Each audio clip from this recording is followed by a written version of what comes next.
मेरे साथ हैं इंटरनेशनल प्लेयर रेनू कादियान। आज किसान आंदोलन का 60वां दिन है।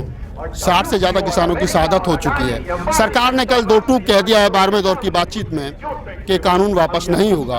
आप चाहो तो इसमें संशोधन करा सकते हो और इससे आगे की बातचीत का रास्ता भी बंद हो गया। सरकार ने अपनी तरफ से रास्ता बंद कर दिया है। किसान चाहें तो सरकार के साथ बातचीत कर सकते हैं, लेकिन राकेश टिकैत 2 टूक कह चुके हैं कि जब तक कानून वापसी नहीं तब तक घर वापसी नहीं। दोनों तरफ झुकने को कोई तैयार नहीं है। किसान अन्नदाता जो है वो रोड पर पड़ा है और सरकार जो है वो मानने को तैयार नहीं। हमारे साथ इंटरनेशनल प्लेयर हैं। मैडम, आप यहाँ पहुँचे हो, क्या सोच करके पहुँचे? और जो प्लेयर हैं बहुत सारे, कोई नहीं पहुँचा, आप पहुँचे, क्या सोचा था? मैं एक चीज़ कहना चाहूँगी, टिकैत जी ने बिल्कुल बहुत सही बोला है। एक चीज़ कहना चाहूँगी, हार गए तो मान गए और जीत गए जो ठान गए। जीत उसी की होती है जो ठान लेते हैं। जिसने दिल में ठान लिया कि जीत होगी तो वो जीत होगी। जैसे एक खिलाड़ी मेडल निकालने के लिए टीयर्स, उसके आंसू होते हैं, पसीना होता है, जख्म होते हैं जो पैरों में और जो कुछ दिल में होते हैं, वो सब करके भी वो अपना मेडल निकालता है। इसी तरह किसान भी, एक किसान ही एक इतनी शक्तिमान है, किसान में जितना बड़ा दिल दुनिया में किसी के पास नहीं है, जो अपनी कमाई को, हम सब अपने अकाउंट में डालते हैं अपने कमाई को, लेकिन वो अपनी कमाई को खेत में डालते हैं। मतलब सबके सामने, चाहे वो आंधी आए, तूफान आए, बारिश आए, लेकिन उनको कोई डर नहीं, कुछ कर नहीं सकते, क्योंकि वो किसके लिए कमा रहे हैं। उनकी कमाई के फसल वो किसके लिए? हमारे लिए, हमारे देश के हित के लिए, हम सब के लिए। और मैं सरकार से कहना चाहूँगी कि जब हम रोटी खा रहे हैं, वो रोटी का निवाला तोड़ रहे हैं, जब रोटी चबाते हैं ना मुँह में, एक बार लेके देखिए, उसका टेस्ट देखिए। आप ये सोचिए कि रोटी आई कहाँ से, इसको पैदा किसने किया? वो किसान जो दिन रात नंगे पैर हल चलाता है या कभी खेत चलाता है अपना, वो किस तरीके से किसान कर रहा है। वो सिर्फ ट्रैक्टर पे बैठा है। और अभी देखो 60-65 लोग, इतने बुजुर्ग अपने जो बहुत शहादत हुई है, बहुत सॉरी फील कर रही हूँ जो हुआ है। लेकिन इसमें अगर सरकार चाहती तो रोक सकती थी, लेकिन सरकार ने ऐसा कोई निर्णय नहीं लिया कि जिससे ये रुक जाए।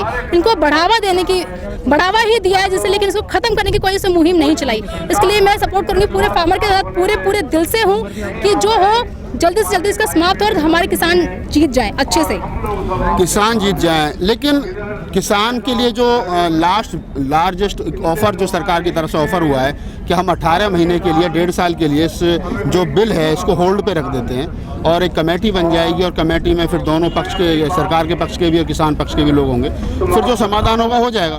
सरकार की बात को मान क्यों नहीं लेते हैं? नहीं, देखिए एक बात, आप 1.5 साल का नाम है, ये हमें एक वो लॉलीपॉप दे रहे हैं, ठीक है, नाम है सिर्फ 1.5 साल का, लेकिन ये है नहीं, ऐसा कुछ भी नहीं है। ये सिर्फ एक माइंड गेम है इनका, कि उनको पता है एक बार हट गए तो दोबारा कौन आएगा।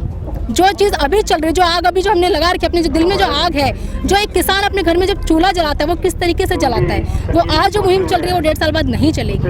वो ज़रूरी नहीं चले, लेकिन हमें इसको कंटिन्यू रखना है, हमें छोड़ना नहीं है, ताकि किसान जीते और सरकार झुके। आपने कहा कि हम इसको कंटिन्यू रखना चाहते हैं, कब तक चलेगा आखिर? कभी तो इसकी मतलब आंदोलन का, देखिए भगवान के घर में देर है अंधेर नहीं। कभी सरकार ने सोचा नहीं था इतने दिन चल जाएगा, ये बिल्कुल नहीं सोचा था। उनको लगा था हमने नियम बना दिए, 1, 2 दिन, 3 दिन, 4 दिन, मैक्सिमम हफ्ते में किसान वापस हो जाएंगे, किसान हार जाएंगे, लेकिन ऐसा नहीं है। वो जोश देख के, किसान का जोश देख के और सबका, सरकार का अपने आप ही मुहिम नीचे हो जाएगी और आज भी तो कल वो सरकार जरूर झुकेगी। ये मेरा सुप्रीम कोर्ट कह चुका है कि महिलाओं को, बच्चों को और बुजुर्गों को आंदोलन में नहीं आना चाहिए। आप सुप्रीम कोर्ट की अवहेलना करते हुए, उसकी इग्नोर करते हुए यहाँ खड़े हो।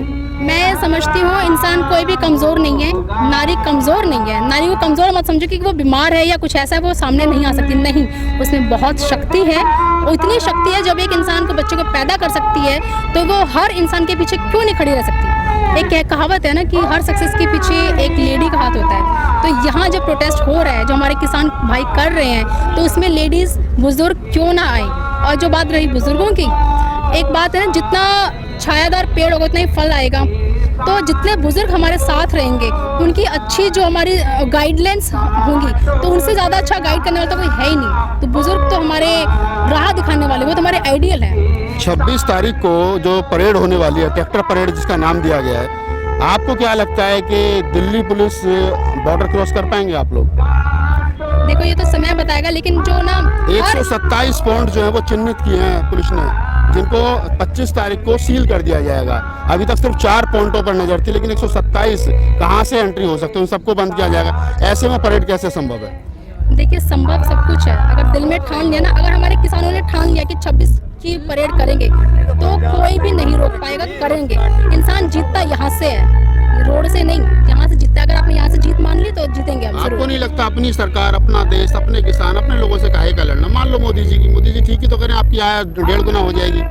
ये मोदी जी का ना थोड़ा गलत फैसला है, इस मामले में हम सपोर्ट नहीं करेंगे। मोदी जी ने बहुत अच्छे काम किए, मानना, एक कोई अच्छा काम मोदी जी का।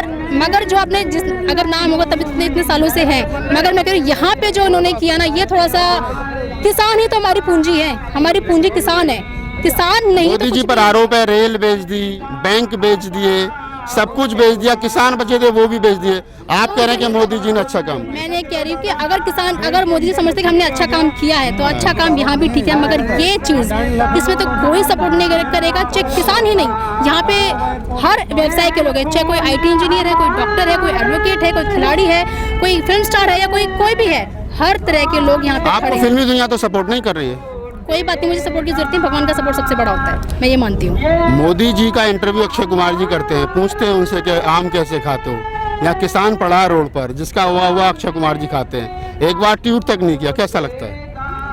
बस मैं कह रही हूँ जो सो रहे हैं ना लोग, तो उनको जब जान- जब जब जब देश के अंदर मनमोहन सिंह जी की सरकार थी और जब पेट्रोल के दाम बढ़े थे तो परेश रावल की, अनुपम खेर की साइकिल निकल आई थी विरोध में। हाँ जी, हाँ जी। आज पेट्रोल 90 रुपए के आसपास है, किसान रोड पे पड़ा, 60 से ज्यादा हमारे किसानों की शहादत हो से एक ट्वीट तक नहीं किया। हेमा मान लीजिए आपके गेहूं काटने के लिए तो आ जाती हैं हेलीकॉप्टर में बैठ करके, लेकिन आज वो कहती हैं कि ये जो किसान है इनको समझ में नहीं आ रहे तो अनपढ़ हैं।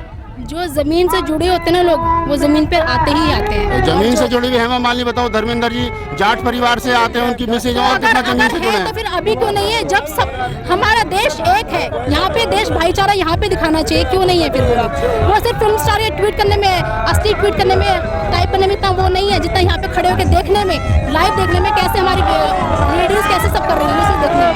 ठीक है, एक लास्ट सवाल है मेरा, आप एक महिला हैं और महिला होने के नाते आप यहाँ खड़ी हैं, सपोर्ट कर रही हैं, देश की तमाम महिलाओं के लिए क्या मैसेज देना चाहोगे इस आंदोलन के लिए? मैं सारी महिलाओं को उन्होंने बहुत अपनी लाइफ में बहुत अप डाउन देखे हैं, कुछ इतने जख्म अपनी लाइफ में देखे हैं, कुछ वो अपने बयान कर पाती हैं और कुछ बयान नहीं कर पाती हैं, वो अपने अंदर तक घुट तक रह जाती हैं। तो वो लोग इस जो किसान आंदोलन में उनको अपने आप को कमज़ोर ना समझे, और सरकार, सुप्रीम कोर्ट ये ना समझे कि हमारी महिलाएं कुछ नहीं कर सकती हैं, या हमारे वो बुजुर्गों को या महिलाओं को पीछे रहना चाहिए। तो ऐसा नहीं है, वो आज भी आगे हैं और कल भी आगे रहेंगे, हमेशा आगे ही बढ़ती रहेंगी।